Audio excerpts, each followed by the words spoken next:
तो यार कैसे हो सभी लोग। उम्मीद करता हूँ सभी लोग बड़े ही हो गए। यार मैं 102 एपिसोड के ऊपर काज कर रहा हूँ। जैसे वो कंप्लीट हो जाएगा मैं अपलोड कर दूंगा। तब तक के लिए तुम लोग आगे के एपिसोड देख लो। और हाँ, इस वीडियो में तुम्हारा भाई ने भी फेस रिवील किया है जो कि काफी ज्यादा बकवास है। क्योंकि यार मुझे पता है मैं देखने में काफी ज्यादा हैंडसम हूँ, लेकिन बस सेटअप थोड़ा सा बेकार है। मगर तुम लोग एडजस्ट कर लेना। तो चलिए बिना बकवास करके वीडियो करते स्टार्ट। जैसा कि पिछले एपिसोड में हमने देखा था, मैंग हाओ ने सबकी एक्सपेक्टेशंस तोड़ दी। 3000 कल्टीवेटर्स की दीवार को इम्पॉसिबल मानने के बावजूद उसने अपने वाइल्ड जायंट और नियो डीमंस की मदद से आसमान चीर दिया। नेसेंट सोल एल्डर्स भी उसे रोक नहीं पाए और वो सीधा जाओ युलान तक पहुंच गया। हर रुकावट तोड़ते हुए धमाकों और डेडली अटैक्स के बीच मैंग हाओ सिर्फ एक ही मकसद के साथ आगे बढ़ता रहा, जाओ युलान को खत्म करना। लेकिन बिल्कुल आखिरी पल पर स्पाइडर ब्रांच का हाई प्रीस्ट उसके सामने आ खड़ा हुआ। तो आप इसके आगे क्या होगा ये जानेंगे हम लोग इस वीडियो के माध्यम से। मैंग हाओ ने सोचा, मिड नेसेंट सोल स्टेज। उसकी आंखें छोटी हो गईं। अब तक उसने जिन कल्टीवेटर्स से असली मुकाबला किया था उनमें सबसे ऊंची कल्टीवेशन बेस एक्सेंट्रिक ली टियान की थी, पर ली टियान भी सिर्फ अर्ली नेसेंट सोल स्टेज के पीक पर ही था। एक अर्ली स्टेज और मिड नेसेंट सोल स्टेज के बीच का फसला बहुत ही ज्यादा बड़ा था। नेसेंट सोल स्टेज के अलग अलग लेवल्स के बीच की ताकत का अंतर फाउंडेशन एस्टैब्लिशमेंट या कोर फॉर्मेशन स्टेज के अंतर से कहीं ज्यादा गहरा होता है। मैंग हाओ के पास 2 टोटम्स की शक्ति थी और उसने वो ब्लड कलर्ड मास्क पहना हुआ था, जिसकी वजह से वो अर्ली नेसेंट सोल कल्टीवेटर्स को तो जान से मार सकता था, मगर मिड नेसेंट सोल स्टेज से टकराना उसके लिए बहुत मुश्किल होने वाला था। लेकिन जब मैंग हाओ ने जाओ युलान पर हमला करने का फैसला कर ही लिया था, तो वो स्पाइडर ब्रांच के हाई प्रीस्ट की मौजूदगी से बेखबर कैसे रह सकता था। जैसे ही वो पीछे हटा, उसके दोनों हाथों ने तेजी से एक मंत्र पढ़ा और आगे की तरफ इशारा किया। मैंग हाओ ने ठंडी आवाज में बोला, ए लार्वा। तुरंत ही उसके चारों तरफ लिपटा हुआ आईलेस लार्वा का रेशम खुल गया और वो कीड़ा खुद मैंग हाओ के सामने प्रकट हुआ। वो एक पल के लिए चमका और फिर बिजली की रफ्तार से हाई प्रीस्ट की तरफ लपका। अगले ही पल चारों तरफ ढेर सारा रेशम निकलने लगा, जिसने हाई प्रीस्ट को हर तरफ से घेर लिया और उन्हें बुरी तरह उलझा दिया। मैंग हाओ ने ठंडे दिमाग से बोला, तुम सही हो, मैं मिड नेसेंट सोल स्टेज को नहीं हरा सकता, पर इसका मतलब ये नहीं कि मैं तुम्हें बांध नहीं सकता। हाई प्रीस्ट के माथे पर बल पड़ गए और उन्होंने टेलीपोर्ट होने की कोशिश की, मगर तभी मैंग हाओ ने अपना हाथ हवा में लहराया। मैंग हाओ चिल्लाया, 8th डीमन सीलिंग हेक्स। एकदम से हर तरफ डेमोनिक ची छा गई और वो एक गर्जन के साथ हाई प्रीस्ट की तरफ बढ़ी। हाई प्रीस्ट का चेहरा उतर गया। हालांकि वो इस हेक्स के असर को बहुत जल्दी तोड़ सकते थे, पर वो जो कुछ पल की देरी हुई वही काफी थी। आईलेस लार्वा ने उस थोड़े से वक्त में उन्हें रेशम की कई परतों में पूरी तरह कैद कर दिया। देखते ही देखते वो लगभग पूरे ढक चुके थे। हवा में धमाकों की आवाजें गूंजने लगी क्योंकि हाई प्रीस्ट अपनी दिव्य शक्तियों का इस्तेमाल कर रहे थे, मगर वो आईलेस लार्वा बेहद ताकतवर था और उसका रेशम कभी न टूटने वाला। वो सिल्क इतनी तेजी से घूमा कि उसने हाई प्रीस्ट को पूरी तरह लपेटकर बांध दिया। मैंग हाओ के मुंह से खून का एक घोंट निकला। ये 8th डीमन सीलिंग हेक्स का पलटवार था, क्योंकि उसने अपनी कल्टीवेशन की हद से ज्यादा ताकत इस्तेमाल कर ली थी। मगर मैंग हाओ ने इस दर्द को नजरअंदाज कर दिया और तेजी से हाई प्रीस्ट के पास से निकल गया। उसके पीछे 9 दूसरे नेसेंट सोल एल्डर्स उसे घेरने के लिए आ रहे थे, पर उसका निशाना अब सीधा जाओ युलान थी। जाओ युलान का चेहरा घबराहट से सफेद पड़ गया और उसकी सांसें तेज हो गईं। जब उसने देखा कि मैंग हाओ उसके बिल्कुल करीब पहुंच गया है, तो वो पीछे की तरफ भागने लगी। उसने अभी भी उस एग्जॉटिक हार्ड डेविल फ्लावर को अपने सर के ऊपर उठाए रखा था ताकि उसकी रोशनी चलती रहे। वो अच्छी तरह जानती थी कि वो उस फूल की चमक को फीका नहीं पड़ने दे सकती। अगर ऐसा हुआ तो उसकी मौत निश्चित थी। अभी वो खतरे में थी, पर उसे पता था कि बस कुछ पल और टिकना है। जैसे ही वो 9 नेसेंट सोल एल्वर्स वहां पहुंचेंगे, बाजी पलट जाएगी। पीछे हटते हुए उसने एक अजीब सा मंत्र पढ़ना शुरू किया। उस स्पेल की वजह से उसके सामने की हवा कांपने लगी और लहरों की तरह फैल गई। उन लहरों से अचानक जाओ युलान की दर्जन भर नकली इमेजेस मैंग हाओ के सामने आ गईं। उन सब में फर्क कर पाना नामुमकिन था। मैंग हाओ ने एक ठंडी हुंकार भरी। बिना रुके उसने अपना दाया हाथ उठाया। उसी वक्त उसकी छाती पर बने मेटल टाइप टैटू से सुनहरी रोशनी निकली और उसका पूरा दाया हाथ सोने के रंग का हो गया। उसने उन लहरों की तरफ इशारा किया और अपनी विल ऑफ गोल्ड से उन्हें रंग दिया। वो सुनहरा रंग तेजी से जाओ युलान की उन दर्जन भर नकली इमेजेस पर फैल गया। जैसे ही वो रंग किसी फिगर को पूरी तरह ढकता, वो फिगर शीशे की तरह टूट जाती। पलक झपकते ही वो सारी नकली इमेजेस गायब हो गईं। फिर वो हवा की लहरें किसी बुलबुले की तरह फट गईं और सामने एक हैरान परेशान जाओ युलान खड़ी थी। उसने खून की उल्टी की। मैंग हाओ का शरीर एक झलक की तरह आगे बढ़ा और वो जाओ युलान से मुश्किल से 10 मीटर दूर रह गया। जाओ युलान को मौत अपने इतने करीब महसूस हो रही थी जितनी पहले कभी नहीं हुई थी। उसका चेहरा पीला पड़ गया और होंठ कांपने लगे। अचानक उसके शरीर से एक सफ़ेद रोशनी निकली जिसने उसके चारों तरफ एक प्रोटेक्टिव शील्ड बना दी। मैंग हाओ ने नफरत से देखा, अपना दायां हाथ पीछे खींचा और एक जोरदार मुक्का मारा। एक विशालकाय धमाका हुआ और वो सफ़ेद शील्ड टुकड़े टुकड़े हो गई। उस शील्ड के कुछ टुकड़े पीछे की तरफ उड़े और जाओ युलान के शरीर को चीरते हुए निकल गए, जिससे उसके जिस्म पर गहरे जख्म बन गए। शील्ड टूटते ही जाओ युलान के मुंह से और खून निकला, मगर उसने फिर भी उस एक्सोटिक हार्ट डेविल फ्लावर को नहीं छोड़ा। जैसे ही मैंग हाओ और करीब आया, उसने अपने दाएं हाथ से एक मंत्र किया। उसकी आंखों में कातलाना चमक आई और उसके माथे पर बना सफ़ेद स्पाइडर टोटम चमकने लगा। उसी चमक के साथ एक जादुई मकड़ी स्पाइडर प्रकट हुई। उसने ऐसी भयानक चीख मारी जो एक तूफानी हवा में बदल गई और सब कुछ तबाह करने लगी। मैंग हाओ का शरीर कांप उठा। उसे ऐसा लगा जैसे उसकी आत्मा उसके जिस्म से बाहर निकल जाएगी। मगर मैंग हाओ ने तुरंत ही उस एहसास को दबा दिया। वो रेजरेक्शन लिली जैसी चीज़ को दबा चुका था, तो ये आत्मा मिटाने वाली सोल एक्सटर्मिनेशन हवा उसके लिए कुछ भी नहीं थी। अगर मैंग हाओ ने पहले रेजरेक्शन लिली का सामना न किया होता या ये हवा किसी बड़े कल्टीवेटर ने पैदा की होती तो बात अलग होती।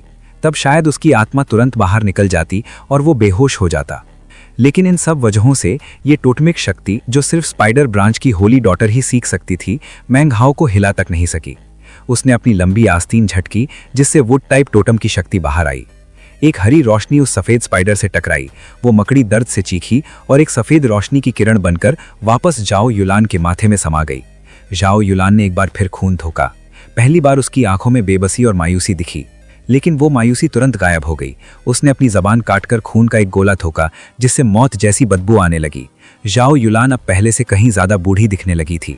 उसने देखा कि एक खूनी ऑरा आसमान की तरफ उठ रहा है। मैंग हाओ को अचानक एक बहुत बड़े खतरे का एहसास हुआ। उसके पीछे 9 नेसेंट सोल एल्डर्स टेलीपोर्ट होकर उसकी तरफ लपक रहे थे, पर वो अचानक रुक गए। तभी आसमान में एक बहुत जोर की गर्जन सुनाई दी, वहां जहां 5 ट्राइब्स के सेक्रेड एंशियंस उस होली स्पाइडर से लड़ रहे थे। उस गर्जन के साथ ही एक विशालकाय काली परछाई आसमान से नीचे गिरने लगी। अगर गौर से देखा जाता तो वो कुछ और नहीं बल्कि उस होली स्पाइडर की एक विशालकाय टांग थी। वो टांग बिजली की रफ्तार से नीचे आ रही थी। मैंग हाओ को मौत का खौफ महसूस हुआ और पूरी धरती कांपने लगी। 1500 मीटर के दायरे में मौत का सन्नाटा छा गया। ठीक इसी पल जाओ युलान ने अपना मौका देखा। अपने खून की शक्ति का इस्तेमाल करके उसने अपनी रफ्तार बढ़ाई और पीछे हटने लगी। इतनी तेज रफ्तार से वो पलक झपकते ही खतरे से बाहर निकल सकती थी। उसका शरीर धुंधला होने लगा, जैसे वो हवा में खिंच रही हो। अब मैंग हाओ के पास 2 रास्ते थे। पहला ये कि वो उसे छोड़ दे और अपनी जान बचाए, या फिर दूसरा कि वो उस पर हमला जारी रखे। वक्त बहुत कम था, सोचने का समय नहीं था। मैंग हाओ की आंखों में ठंडक छा गई और वो अचानक आगे बढ़ा। उसने झपटकर जाओ युलान का वो नाजुक हाथ पकड़ लिया जिसमें उसने एक्सोटिक हार्ट डेविल फ्लावर पकड़ा हुआ था। उसका हाथ बहुत ही कोमल और चिकना था, मगर इतना ठंडा कि रूह कांप जाए। फिर भी मैंग हाओ की आंखों में मौत के सिवा कुछ नहीं था। मैंग हाओ ने बोला, वापस आओ। उसने उसका हाथ पूरी ताकत से झटका और उसमें इतनी शक्ति भर दी जो किसी की भी कल्टीवेशन को कुचल दे। ऊपर आसमान में काले बादल छा गए और होली स्पाइडर की वो टांग किसी विशालकाय दरांती या सिकिल की तरह नीचे आई। वो हवा को चीरते हुए इतनी तेजी से आई कि सब कुछ खत्म करने वाली थी। जाओ युलान का चेहरा हैरानी से भर गया, मगर ये फैसले की घड़ी थी और उसकी आंखों में एक दरिंदगी भरी हिम्मत आई। उसने अचानक अपना बायां हाथ उठाया जिसमें एक उड़ने वाली तलवार थी। उसे पता था कि वो मैंग हाओ का मुकाबला नहीं कर सकती, इसलिए जब उसने तलवार चलाई तो उसने मैंग हाओ पर नहीं बल्कि अपने ही उस दाएं हाथ पर चलाई जिसे मैंग हाओ ने पकड़ा हुआ था। वो हाथ पहले ही सुन्न हो चुका था और उसमें मैंग हाओ की खतरनाक शक्ति भर गई थी। तलवार चली और हर तरफ खून फैल गया।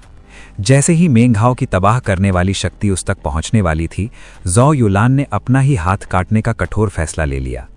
उसका शरीर इतनी तेजी से दूर उड़ा कि वो 1500 मीटर दूर जा गिरी। वहां पहुंचकर उसने खून की कई उल्टियां की। उसका चेहरा बिल्कुल सफ़ेद पड़ गया था और उसके कटे हुए हाथ से खून निकल रहा था। उसका ऑरा बिल्कुल कमज़ोर हो गया था। ये उसकी ज़िंदगी की सबसे भयानक चोट थी। वो मौत के मुंह से बचकर निकली थी। उसके बाल बिखरे हुए थे और उसकी हालत बहुत ख़राब थी। उसके चेहरे का रूप दर्द की वजह से बिगड़ गया था।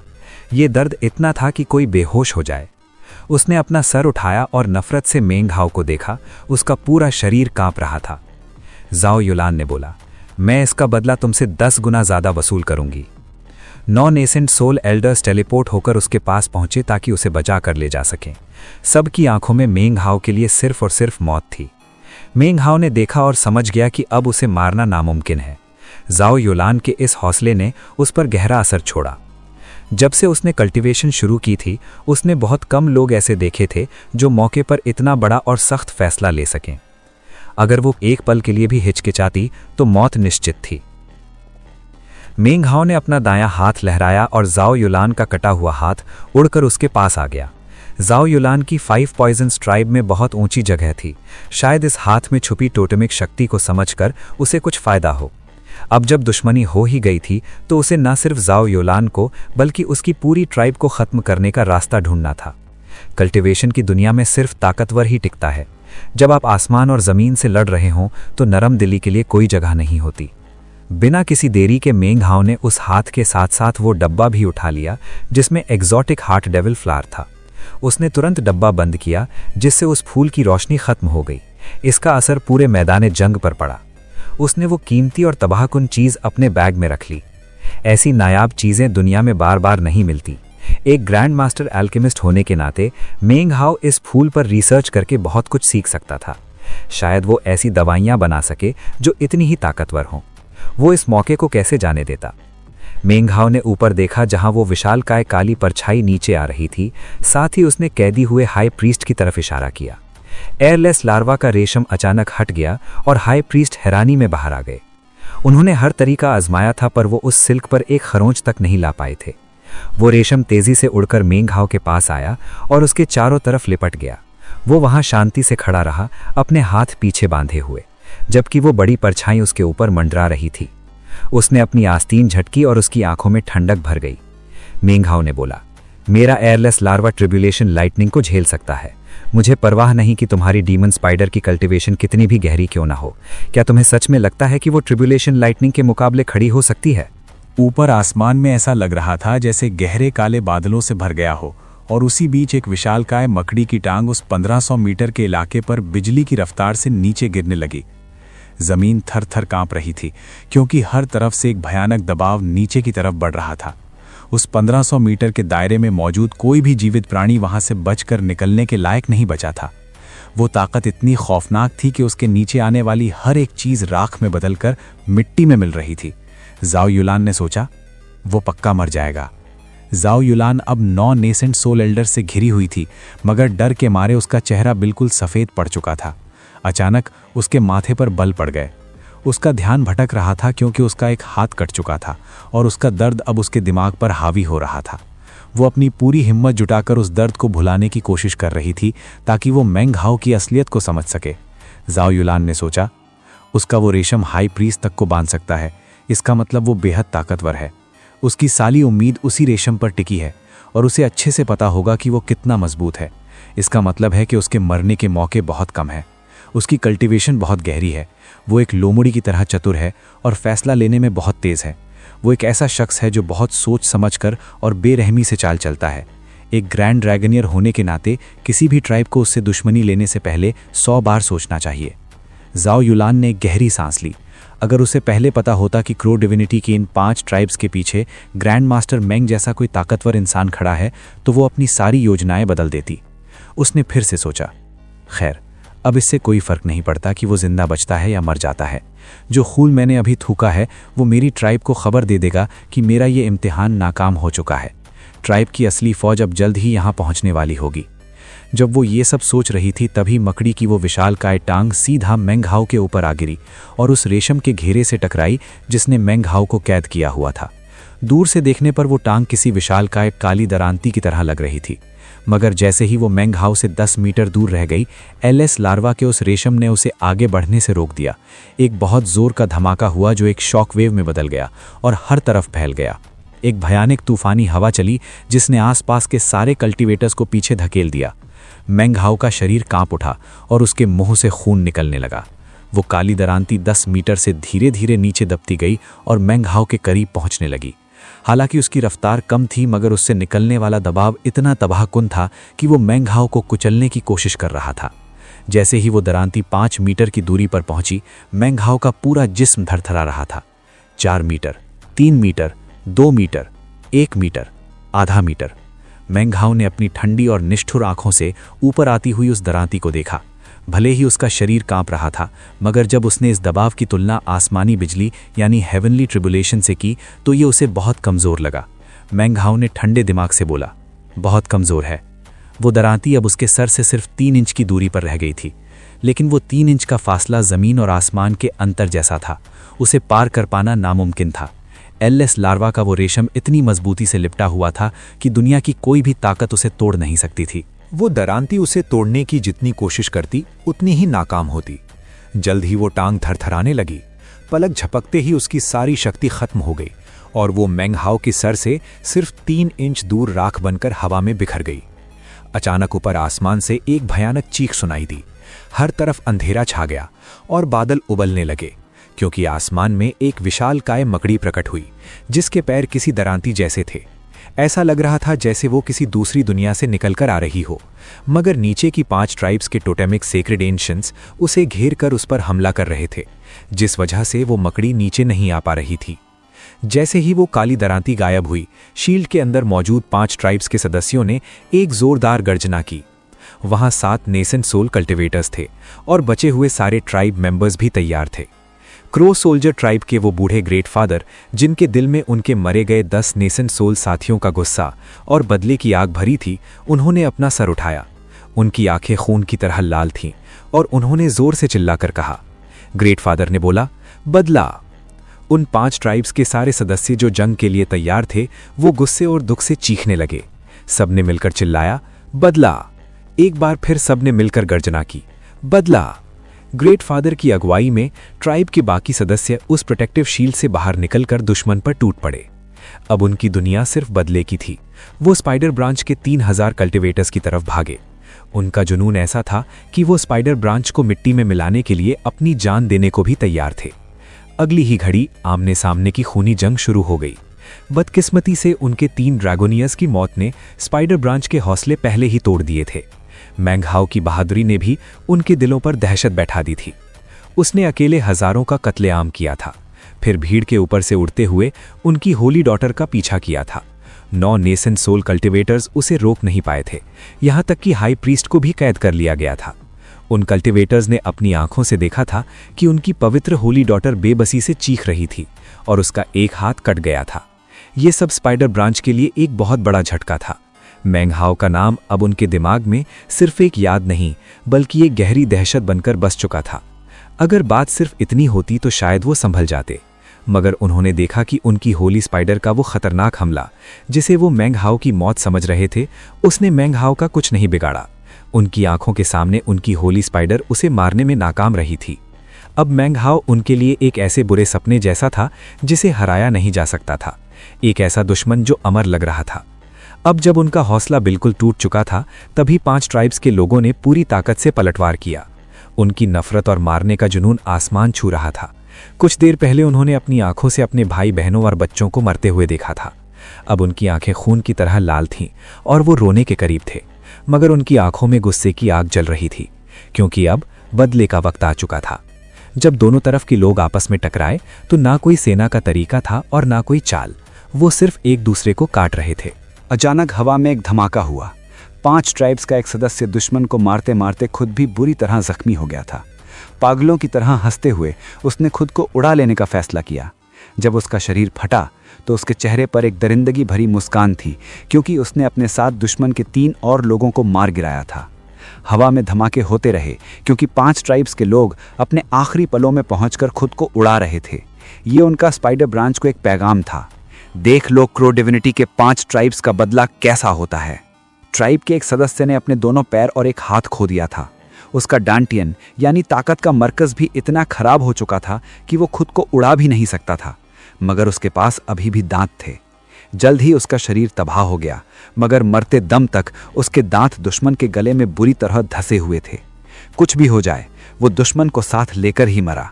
बहुत ही कम वक्त में स्पाइडर ब्रांच ने अपने 100 से ज्यादा सदस्यों को खो दिया था।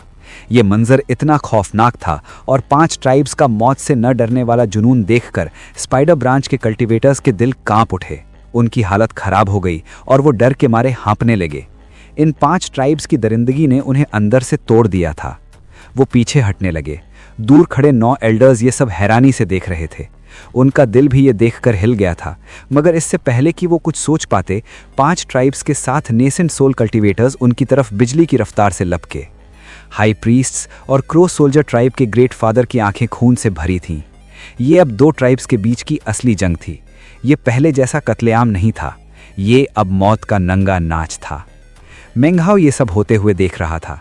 उसने देखा कि कैसे 5 ट्राइब्स के लोग उठ खड़े हुए हैं और उनका बदला लेने का जुनून कितना गहरा है। तभी एक ऐसी आवाज़ सुनाई दी जो पूरे मैदान में गूंजने लगी। ये कोई जंग का बिगुल नहीं था, बल्कि उन 5 ट्राइब्स के उन लोगों की आवाज़ थी जो शील्ड के अंदर ही रुक गए थे। वो 1000 से भी कम लोग थे, मगर उनकी सबकी आवाज़ें मिलकर मैदान जंग पर छा गईं। इन लोगों में ज़्यादातर बच्चे और बूढ़े थे। उनमें से कईयों के पास कोई ताकत या कल्टीवेशन नहीं थी।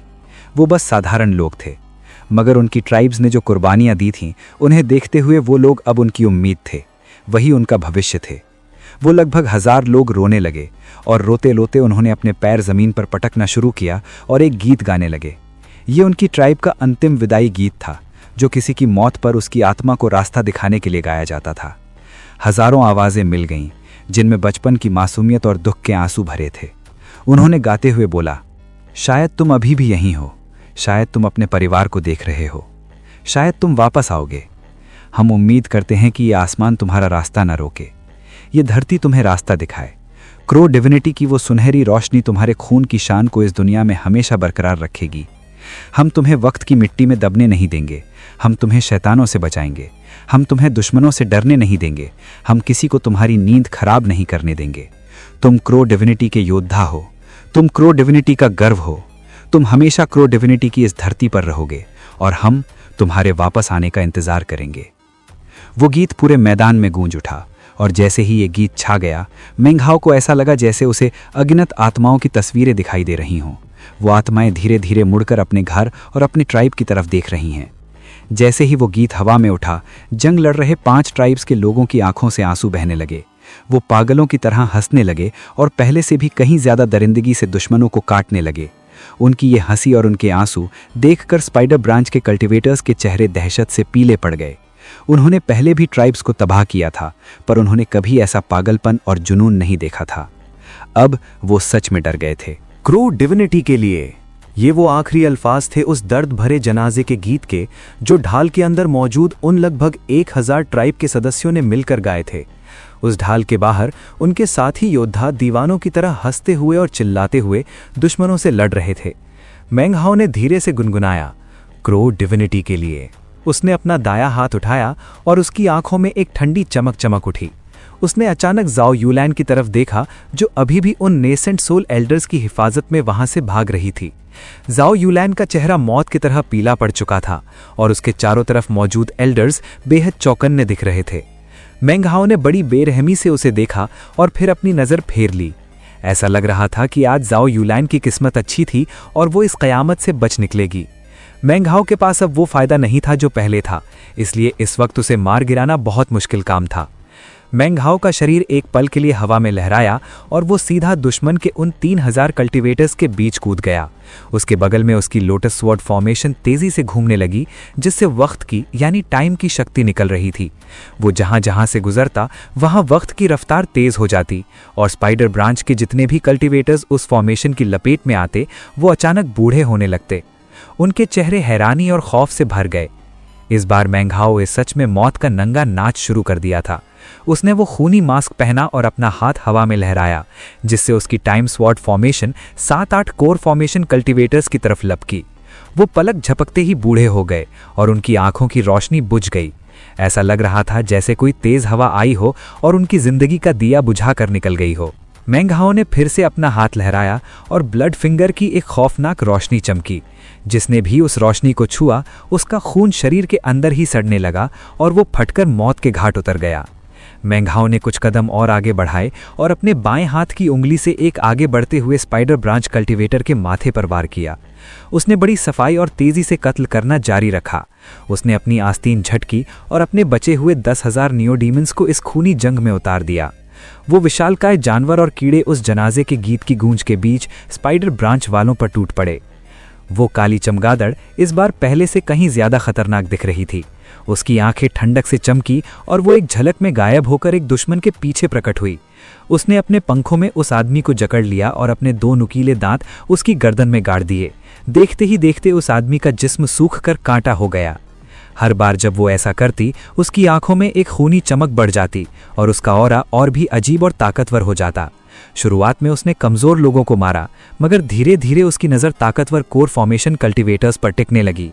मेंघाओ ने जब कभी उसकी तरफ देखा तो चमगादड़ ने तुरंत खुद को रोक लिया ताकि वो अपनी असलियत न दिखा सके, मगर मेंघाओ समझ गया था कि यह जीव जरूर कुछ छुपा रहा है। मेंघाओ ने सोचा, इस जीव के पीछे जरूर कोई बहुत बड़ा राज है, मगर अभी ये सब सोचने का वक्त नहीं था। उसने बस ये पक्का किया कि उसका और चमगादड़ का रिश्ता अभी भी जुड़ा हुआ है और फिर वो दोबारा दुश्मनों को खत्म करने में लग गया। इस खूनी जंग में सिर्फ वो चमगादड़ ही नहीं, बल्कि बिग हैरी भी अपनी चांदी जैसी चमकती खाल के साथ मैदान में किसी चमकते चांद की तरह दुश्मनों को चीर रहा था। डीमन स्कीटोस का झुंड हर तरफ फैल गया था और उनके नुकीले मुंह दुश्मनों का ताज़ा खून पी रहे थे। वो लाल मगरमच्छ जो अब फ्लाइंग रेन ड्रैगन बन चुका था, और वो विशालकाय लिजर्ड मेंघाओ के सारे नियोडीमंस इस जंग में और भी मजबूत हो रहे थे। जो भी जिंदा बच रहा था वो पहले से कहीं ज्यादा खतरनाक बन रहा था। 5 ट्राइब्स के लोगों के जुनून ने मैदाने जंग को शमशान बना दिया था। स्पाइडर ब्रांच के कल्टीवेटर्स की हिम्मत टूट चुकी थी। जब से मेंघाओ जंग में उतरा था, बाजी पूरी तरह पलट गई थी। जब उन नियोडीमंस ने हमला किया तो स्पाइडर ब्रांच वालों को अपनी मौत साफ दिखने लगी। कुछ ही देर में 3000 की फौज में से सिर्फ 1000 बचे थे। जमीन खून से लथपथ थी और हवा में सिर्फ मौत की बदबू थी। तभी आसमान से एक दर्दनाक चीख सुनाई दी। जाओ युलान को बचाने वाले 2 एल्डर्स को छोड़कर बाकी सारे स्पाइडर ब्रांच एल्डर्स अब 5 ट्राइब्स के 7 नेसेंट सोल कल्टीवेटर्स से जानलेवा जंग लड़ रहे थे। वो चीख एक स्पाइडर ब्रांच एल्डर की थी। वो एक अधेड़ उम्र का आदमी था जिसका चेहरा डर से सफेद पड़ गया था। उसकी सीने पर एक गहरा जख्म था जहां से उसका धड़कता हुआ दिल साफ दिख रहा था। उसके सामने क्रोग्लूम ग्रैंड एल्डर खड़े थे, जिनके बाल बिखरे हुए थे और शरीर जख्मों से भरा था, मगर उनकी आंखों में एक जंगली जानवर जैसा पागलपन था। एक जोरदार धमाका हुआ और क्रोग्लूम ग्रैंड एल्डर का शरीर फट गया, क्योंकि दुश्मन के एक दूसरे एल्डर ने उन पर पीछे से हमला कर दिया था। मगर मरने से पहले उन्होंने अपना दायां हाथ उठाया, जिसमें दुश्मन एल्डर का कटा हुआ सर था। ये स्पाइडर ब्रांच का पहला नेसेंट सोल कल्टीवेटर था जो इस जंग में मारा गया था। उसकी मौत ने बचे हुए 1000 दुश्मनों का बचा कुचा हौसला भी खत्म कर दिया। उन्होंने लड़ना छोड़ दिया और अपनी जान बचाने के लिए वहां से भागने लगे। वो सब किसी बहती हुई लहर की तरह पीछे हटने लगे। उनके चेहरों पर खौफ था और वो बस किसी तरह वहां से निकलना चाहते थे। यहां तक कि आसमान में लड़ रहे नेसेंट सोल कल्टीवेटर्स ने भी हिम्मत हार दी थी। हालांकि 5 ट्राइब्स अब जीत रही थी, मगर उन्होंने इसके लिए बहुत बड़ी कीमत चुकाई थी। इसलिए वो दुश्मन को इतनी आसानी से कैसे जाने देते। सब चिल्लाए, इन्हें मार डालो। धीरे से एक और बार सबने गर्जन की, इन्हें खत्म कर दो। उनकी आंखें बदले की आग में लाल थीं और वो दुश्मन के पीछे लपके। कई ट्राइब मेंबर्स की आंखों से अभी भी आंसू बह रहे थे। सारे साधारण लोग और बड़े बड़े योद्धा सब पीछे लग गए। मेंघाओ शायद उनका दुख पूरी तरह ना समझ पाए, मगर वो उनके बदले की तड़प को महसूस कर सकता था। इस मंजर ने उसे अचानक जी क्लैन की याद दिला दी। अचानक स्पाइडर ब्रांच का एक और नेसेंट सोल कल्टीवेटर मारा गया। सैकड़ों दुश्मन कल्टीवेटर्स को मेंघाओ के नियोडीमंस और बाकी योद्धाओं ने गाजर मूली की तरह काट दिया। वो एक ऐसे तूफान की तरह बढ़ रहे थे जिसे कोई रोक नहीं सकता था। ठीक इसी पल अचानक बारिश की एक बूंद मेंघाओ के ऊपर गिरी। उस बूंद का रंग बड़ा अजीब था। वो बैंगनी रंग की थी और जैसे ही वो उसके कपड़ों पर गिरी, वो अंदर तक जज्ब होकर उसकी चमड़ी को छू गई। जैसे ही वो बूंद उसे लगी, मेंघाओ के कदम वहीं रुक गए। जहां वो बूंद गिरी थी वहां उसे एक ठंडक महसूस हुई।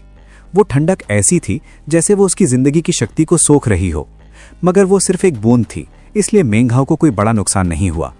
मेंघाओ ने माथे पर बल डालते हुए सोचा, बैंगनी बारिश। उसने आसमान की तरफ देखा जहां से अजीब सी बारिश की बूंदें गिर रही थीं। उसने फिर सोचा, क्या इतने सारे कत्लों की वजह से यहाँ का खून और नफरत आसमान में मिलकर बादल बन गए हैं? क्या ये बारिश वहीं से आ रही है? थोड़ी देर सोचने के बाद उसने अपने शक को दबा दिया। उसने देखा कि वो बूंदें सिर्फ उस पर नहीं बल्कि दुश्मनों और ट्राइब के लोगों पर भी गिर रही थीं। ये देखने में साधारण लग रहा था, मगर मेंग हाओ को लग रहा था कि इस बारिश में जिंदगी को खत्म करने की कोई शक्ति है। वो इस बारे में सोच ही रहा था कि जाओ युलान की नज़र भी इस बारिश पर पड़ी। जाओ युलान अभी तक दुख से अपने होंठ चबा रही थी क्योंकि उसके ट्राइब के लोग मर रहे थे। वो कुछ नहीं कर पा रही थी। जंग बिल्कुल बेकाबू हो चुकी थी और वो समझ गई थी कि स्पाइडर ब्रांच अब पूरी तरह हार चुका है। उसे ऐसा लग रहा था जैसे उसका दिल फट जाएगा, मगर उसके दिमाग में सबसे बड़ा खौफ मेंग हाओ का था, जिसने उसके इम्तिहान को तबाह कर दिया था और उसे मौत के दरवाजे तक पहुंचा दिया था। तभी बारिश की एक बैंगनी बूंद जाओ युलान के चेहरे पर गिरी और उसके गाल से नीचे बहने लगी। वो इतनी ठंडी थी कि उसका पूरा शरीर कांप उठा। उसने तुरंत हाथ बढ़ाकर उसे पोंछा। जब उसने अपने हाथ पर उस पानी को देखा तो उसकी परेशानी और ज्यादा बढ़ गई। जाओ युलान हैरानी से चिल्लाई, बैंगनी बारिश! वो बारिश बहुत हल्की थी और जाओ युलान और मेंग हाओ के अलावा किसी ने उस पर ध्यान नहीं दिया, मगर उन दोनों को एहसास हो गया था कि इस बारिश में कुछ तो अजीब है। अचानक इस विशालकाय मैदान के बीच उन दोनों की नजरें मिली और दोनों एक दूसरे की आंखों में वही डर देख सकते थे। मेंग हाओ ने सोचा, ये बारिश इसने नहीं की। जाओ युलान ने भी वही सोचा, ये इसका काम नहीं है। दोनों एक पल के लिए हिचकिचाए और अपनी नजरें फेरा ही रहे थे कि तभी अचानक दूर से बहुत ही तेज आवाजें आने लगी। ये जनाजे का गीत नहीं था, बल्कि जंग के नगाड़े थे। इन आवाजों ने स्पाइडर ब्रांच के मरते हुए योद्धाओं में नई जान फूंक दी। उनके लड़ने का जुनून फिर से जाग उठा और उन्होंने आसमान की तरफ देखकर जोरदार गर्जन की। यहां तक कि आसमान में लड़ रहे स्पाइडर ब्रांच के एल्डर्स भी अपनी खुशी छुपा नहीं पाए। जाओ युलान के पास खड़े दोनों एल्डर्स ने चैन की सांस ली। सिर्फ जाओ युलान खामोश रही और आसमान की तरफ देखने लगी। दूर से काली लकीर आती दिखी जो किसी समुद्र की लहर जैसी लग रही थी। उस काली लहर के बीच एक विशालकाय लाल स्कॉर्पियन आसमान में खड़ा था और एक खौफनाक चीख मार रहा था। हाई प्रीस्ट जो क्रो सोल्जर ग्रेट फादर से लड़ रहे थे, वो जोर से चिल्लाए, स्कॉर्पियन ब्रांच! जब ग्रेट फादर ने यह देखा तो उनकी आंखें फटी की फटी रह गईं और उनकी सांस अटक गई। उनका चेहरा दुख से भर गया। अगर वो एग्जॉटिक हार्ट डेविल फ्लावर ना होता तो शायद 5 ट्राइब्स ये जंग झेल जाती, मगर अब सब खत्म होने वाला था। हवा में मौजूद 5 ट्राइब्स के योद्धा पीछा छोड़ना छोड़कर एक साथ इकट्ठे होने लगे। उनके चेहरों पर अब पागलपन था, क्योंकि वो दूर से आते हुए उस विशालकाय बिच्छू को देख रहे थे। तो यार इसी के साथ ये वीडियो यहाँ पर एंड हो जाता है। तो यार वीडियो कैसा लगा बता देना, और थोड़ा भी अच्छा लगा है तो चैनल को सब्सक्राइब कर देना, क्योंकि यार फिलहाल न्यू चैनल है, इसलिए ज़्यादा से ज़्यादा